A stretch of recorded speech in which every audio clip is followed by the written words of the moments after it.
We will make America great again. Thank you, Arizona. God bless you. Thank you. Thank you.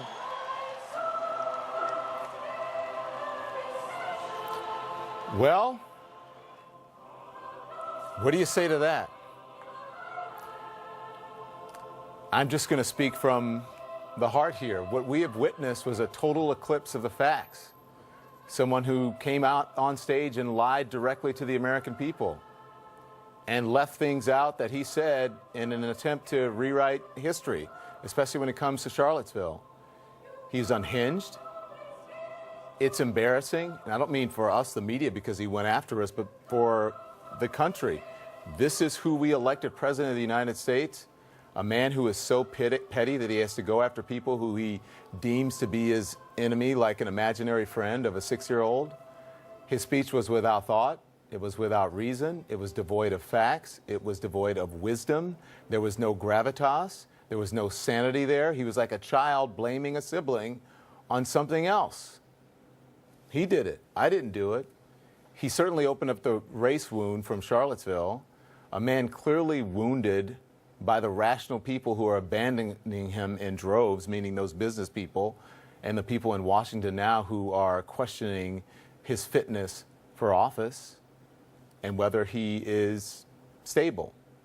A man backed into a corner, it seems, by circumstances beyond his control and beyond his understanding. That's the truth. If you watch that speech as an American, you had to be thinking, what in the world is going on? This is the person we elected as a president of the United States? This petty? This small? The person who's supposed to pull the country together? Certainly didn't happen there. Don, listen, I mean, this was a Castro-esque speech in length.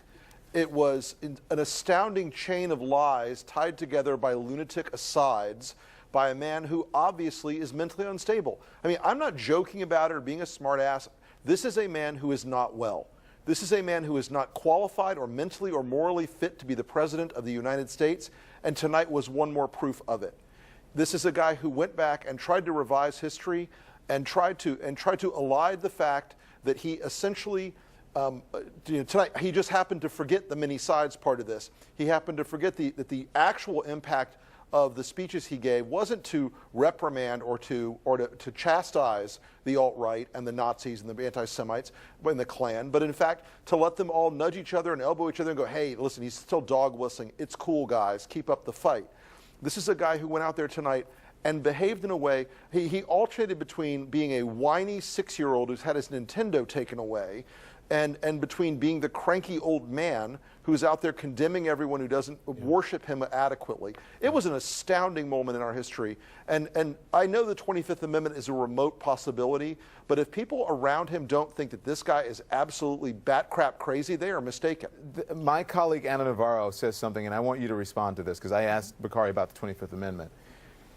And she said the only possible, and this is on Twitter, the only possible defensible explanation for Trump's disgusting, unpresidential, narcissistic behavior would be early onset dementia. Maybe.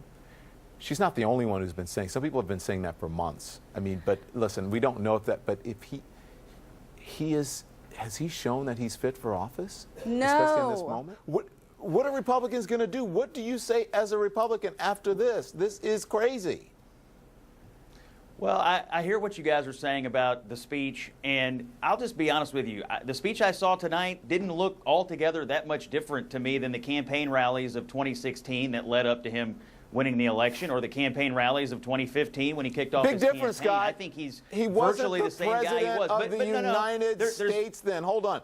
I'm going to be more presidential but you all are than talking any about tossing other a guy out of office who really isn't Lincoln. any different than he was. No, I get you. I hear you. He's I the get president you. now. I get you. And you're right. Why should we be surprised? When someone shows you who they are, believe them. The moral question for both politicians, especially Republicans, and for journalists is not to pretend there's some sort of fake objectivity. History is watching right now. History will bear witness to this. Do you pretend that what's in front of your eyes is not happening? Do you enable someone like you enable an addict by pretending it's not happening? We all see what's happening in front of our very eyes. We all hear it with our ears. It's time for us to stop pretending that something's not exactly right. And that's not a fake objectivity. Oh, we've got to be fair. And you cannot pretend something is not happening. You cannot pretend there is sanity where there is none. You know, this was a speech to the base, and to be honest with you, it's not the speech that I would have advised the president to give. I think the speech he gave last night was one that I would advise him to give. But, you know, and Don, you know, we have these conversations on your show about media coverage. I think a piece of advice that I would give everybody is the president spent a tremendous amount of time tonight criticizing the media, and it's right to push back on that. It's right to hold him accountable. It's right to fact check him. But immediately after that, when the conversation shifts into he's insane and he's unfit for office and he's lost his mind and we're doing psychoanalysis on television of the president, you're doing his work for him. This is almost what he wants to see happen, is that he criticizes the media and the media themselves are unhinged and start calling the president insane. I think that's a huge mistake. I also think it's a mistake not to call the protesters, left-wing protesters that are in Arizona right now fighting the police. I think that's a mistake as well. I think if you could do those things, not call the president insane and just fact check him and call the protesters out for who they are, you gain the credibility ground that you need to push back on the president when he gives a speech like this. But you're almost doing his work for him when we start calling him insane. So that's the first comment that I have to make about that. You thought his speech was sane? You thought it was a rational speech? I thought that sounded exactly like a speech he gave in the campaign, and no one was calling him, you know, let's have a whole panel discussion about how insane he is during the campaign. And so, you know, you can disagree with what the president's saying. I think that it is correct to criticize the president's handling of how he's communicated to the American people about race and about the Charlottesville incident. That's a legitimate conversation. We should have that, and we have been having that. Mike, your point would be absolutely correct if Donald Trump were a rational actor and if Donald Trump were anywhere inside the boundary layers of where we deal with a president's behavior. You know, if I just declared Barack Obama insane because I disagree with his politics, it would be off kilter. And it would give him credibility to say, that guy's just a hater. In Donald Trump's case, his behavior is erratic, it is unstable, it is demonstrably the responsibility, I think, of people who are observing the political process to call this out and not to give him a safe haven to go back and hide in. You mean his speech or his behavior? Because his behavior are the policies that he's putting forward. His speech is a speech he gave at a rally. Well, the speech tonight was marked by a whole variety of asides and bizarre assertions and a constant sense of and that's a legitimate thing that you can criticize his speech and what he said.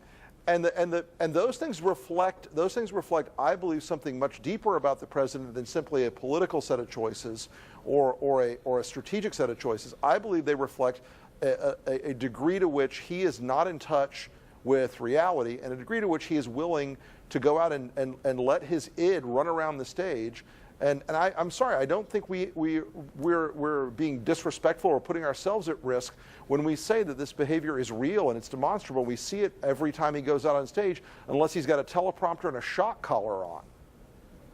Look, I mean, the other part of this, so where this is sort of leading is, and I heard you guys saying this, is that, you know, the Congress has to go do something about this. The American people are who elected the president, okay? The media didn't elect him.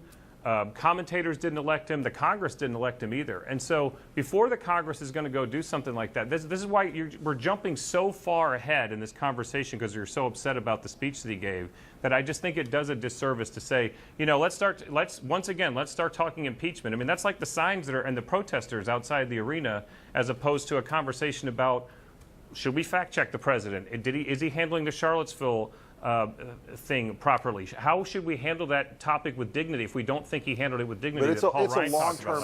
So, Mike, are you saying that there's never nothing is out of bounds with the president? You know, Richard Nixon was driven from office. He resigned. I mean, so the president is always right, is always sane, is always accurate, and can do no wrong? That's not what I'm saying. That's not what I'm saying at all, Don. And that's actually my point. My point is that the media does exist to hold elected officials accountable, and the media has to have credibility with the public when they do that. And we lose our own credibility. I'm saying we because I'm on CNN. We lose our credibility when we go so far as to immediately say, you know what, let's have a 10-minute conversation with multiple people all chiming in that we just think the president's insane. I mean, did you realize how that's being heard by millions of people? They're going, you know what, the media just blasted the president was right. I think you're, hang on. I will let you get in. I think by saying that something is insanity, it's not necessarily saying that what is happening right now is insanity. Not saying specifically that the president is insane. I think people are questioning. Saying he's insane. I think people are questioning his fitness for office. And for me to say, oh my God, for people to say, oh my gosh, this is insane, doesn't mean the person is insane. It just means the situation we're in is insane or not the norm. But to question not the former director of national intelligence, also his members of his own party are questioning his fitness for office. And we are talking about that.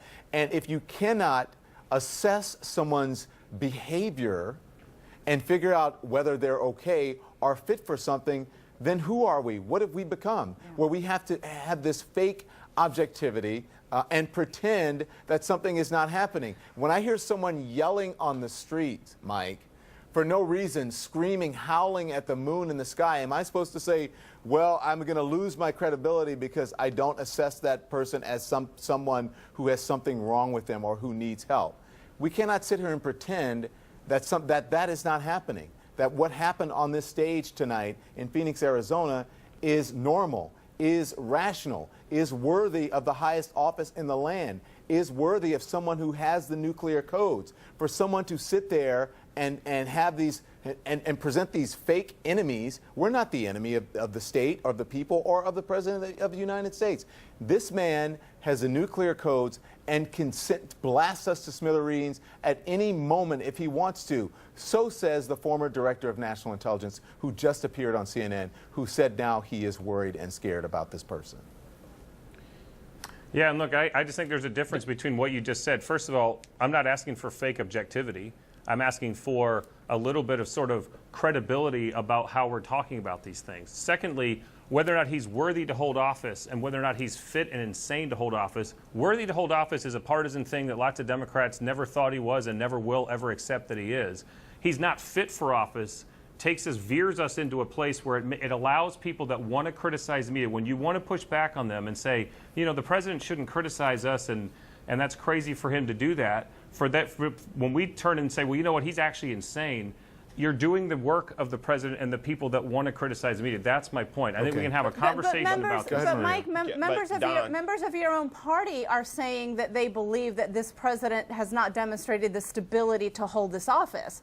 So it's not just a partisan thing. And I would agree with you, except for two things. The audience with which you're saying we're losing credibility are Trump's core supporters, which we never had credibility to begin with. And the second thing is, that's actually not true. One